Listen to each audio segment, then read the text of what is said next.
नमस्कार दोस्तों। राजस्थान माध्यमिक शिक्षा बोर्ड अजमेर के द्वारा राजस्थान अध्ययन की पुस्तकें जो कक्षा 9 से 12 तक संचालित होती है, डॉक्टर हरिमोहन सक्सेना द्वारा लिखी गई ये पुस्तकें बहुत ही शानदार है।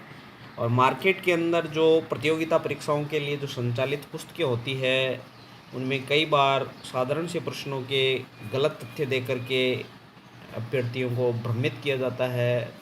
अतः उन अभ्यर्थियों को मैं एक बार आगाह करता हूँ कि आप इन महत्वपूर्ण बिंदुओं को ज़रूर पढ़ें ताकि आप सफलता अर्जित कर सको, क्योंकि सफलता के लिए हमें एक एक नंबर के लिए संघर्ष करना पड़ता है। तो चलो दोस्तों, शुरुआत करते हैं। पहला अध्याय है राजस्थान की ऐतिहासिक पृष्ठभूमि। राजस्थान की ये मरुभूमि प्राचीन सभ्यताओं की जन्मस्थली रही है, जैसे कालीबंगा, आहड़, बेराट, बागोर, गणेश्वर जैसी अनेक पाषाणकालीन, सिंधुकालीन और ताम्रकालीन सभ्यताओं का विकास हुआ, जो राजस्थान के इतिहास की प्राचीनता को सिद्ध करते हैं। बागोर स्थल मध्य पाषाणकालीन और नवपाषाणकालीन इतिहास की प्राचीनता को सिद्ध करते हैं, तो कालीबंगा जैसी विकसित सिंधुकालीन स्थल का भी विकास राजस्थान में ही हुआ है। आहड़, गणेश्वर जैसी प्राचीनतम ताम्रकालीन सभ्यताएं भी राजस्थान में विकसित हुई है। महाभारत तथा पौराणिक गाथाओं से प्रतीत होता है कि जांगल, जिसे वर्तमान में बीकानेर कहा जाता है, मरुकांतार, जिसे मारवाड़ कहा जाता है, आदि भागों से बलराम और कृष्ण गुजरे थे, जो कि आर्यों की यादव शाखा से संबंधित थे। अगला टॉपिक स्टार्ट होता है जनपदों का युग। दक्षिण पंजाब की मालव, शिवी तथा अर्जुनैन जातियां, जो अपने साहस और शौर्य के लिए प्रसिद्ध थी, अन्य जातियों के साथ राजस्थान में आई और सुविधा के अनुसार आकर बस गई थी। इनमें भरतपुर का राजन्य मत्स्य जनपद, नगरी का शिवी जनपद, अलवर का साल्व जनपद प्रमुख रूप से माने जाते हैं। मालवों की शक्ति का केंद्र जयपुर के निकट था। कालांतर में अजमेर, टोंक तथा मेवाड़ के क्षेत्र तक फैल गए। राजस्थान के उत्तरी भाग के योधे गंगानगर के जो आसपास का क्षेत्र है उसे योधे भी कहा जाता है, भी एक शक्तिशाली गणतंत्रीय कबीला था। योधे संभवतः उत्तरी राजस्थान की कुषाण शक्ति को नष्ट करने में सफल हुए थे। इसकी जानकारी हमें रुद्रदामन के लेख से स्पष्ट होती है। मौर्य और राजस्थान।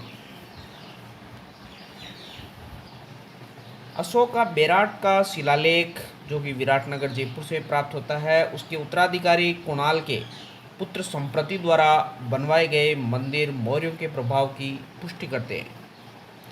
कुमारपाल प्रबंध तथा अन्य जैन ग्रंथों से अनुमानित है कि चित्तौड़ का किला चित्रांगद तालाब मौर्य राजा चित्रांगद का बनवाया हुआ है। यह सवाल आरपीएससी एग्ज़ाम सेकंड ग्रेड 2011 में पूछा हुआ है, जो कि कई प्रतियोगिता पुस्तकों में गलत दे रखा है, इसे अलग बताया हुआ है, तो आप इस चीज़ को एकदम क्लियर कर लेंगे। चित्तौड़ से कुछ दूर मानसरोवर नामक तालाब पर राजा मान, जो मौर्य वंशी राजा माना जाता है, विक्रम संवत 770 का शिलालेख कर्नल टोड को मिला, जिसमें माहेश्वर, भीम, भाजे और मान, ये 4 नाम उनको क्रमशः दिए हुए हैं। माहेश्वर नाम दिया गया है, भीम, भाजे और मान नाम दिए गए हैं। कोटा के निकट कणसवा, जिसे कंसवा के शिवालय से 795 विक्रम संवत का शिलालेख है, जिसमें मौर्य वंशी राजा धवल का नाम लिखा हुआ है। हर्षवर्धन की मृत्यु के बाद भारत की राजनीतिक एकता पुनर्विघटित होने लगी। इसमें मारवाड़ के प्रतिहार और राठौड़, मेवाड़ के गुहिल, सांबर के चौहान, आमेर के कछुआ, जैसलमेर के भाटी इत्यादि प्रमुख रूप से है। शिलालेखों के आधार पर स्पष्ट है कि 6ठी शताब्दी में मंडोर के आसपास प्रतिहारों का राज्य था और फिर वही आगे चलकर राठौड़ों को प्राप्त हुआ था। सांबर में चौहान राज्य की स्थापना हुई। 5वीं या 6ठी शताब्दी में मेवाड़ और आसपास के भूभाग में गुहिलों का शासन स्थापित हो गया था। 10वीं शताब्दी में अर्थुणा जिसे वर्तमान में बांसवाड़ा भी कहा जाता है, तथा आबू में परमार शक्तिशाली बन गए। 12वीं तथा 13वीं शताब्दी के आसपास तक जालोर रणथंभौर और हाड़ौती के में चौहानों ने पुनः अपनी शक्ति का संगठन किया, परंतु उसका कई कई विघटन भी हो रहा था। अब बात करते हैं राजस्थान के नामकरण के संबंध में। वर्तमान बीकानेर और जोधपुर का क्षेत्र महाभारत काल में जांगल देश कहलाता था। इसी कारण बीकानेर के राजा शिवम को जांगलधर भाषा कहते थे। यह भी सवाल आरपीएससी के द्वारा पूछा हुआ है। जांगल देश का निकटवर्ती भाग सपाल दक्ष वर्तमान अजमेर और नागौर का मध्य भाग कहलाता है, जिस पर चौहानों का अधिकार था। अलवर राज्य का उत्तरी भाग कुरुदेश, दक्षिणी और पश्चिम भाग मत्स्य देश और पूर्वी भाग सूरसेन देश के अंतर्गत आता था। भरतपुर और धौलपुर राज्य तथा करौली राज्य का अधिकांश भाग सूरसेन देश के अंतर्गत थे। सूरसेन राज्य की राजधानी मथुरा, मत्स्य की राजधानी विराटनगर और कुरु राज्य की राजधानी इंद्रप्रस्थ थी। उदयपुर राज्य का प्राचीन नाम शिवी था, जिसकी राजधानी मध्यमिका, आजकल जिसे मध्यमिका नगरी कहते हैं, या मेव जाति का अधिकार रहा, जिस कारण इसे मेदपाट अथवा प्रागवाट भी कहा जाने लगा। और यह सवाल भी आरपीएससी एग्ज़ाम के अंदर पूछा हुआ है। इसे भी आप अति महत्वपूर्ण माने, क्योंकि ये आरपीएससी कई बार पूछे गए प्रश्नों को भी वापस पूछ लेती है। डूंगरपुर बांसवाड़ा के प्रदेश को वागड़ कहते हैं। जोधपुर के राज्य को मरु तथा मारवाड़ कहा जाता है। जोधपुर के दक्षिणी भाग को गुजरात कहते हैं और सिरोही के हिस्से को अरबुद आबू देश कहा जाता था। जैसलमेर को माड़ तथा कोटा बूंदी को हाड़ौती पुकारा जाता था। झालावाड़ का दक्षिणी भाग मालव देश के अंतर्गत गिना जाता था।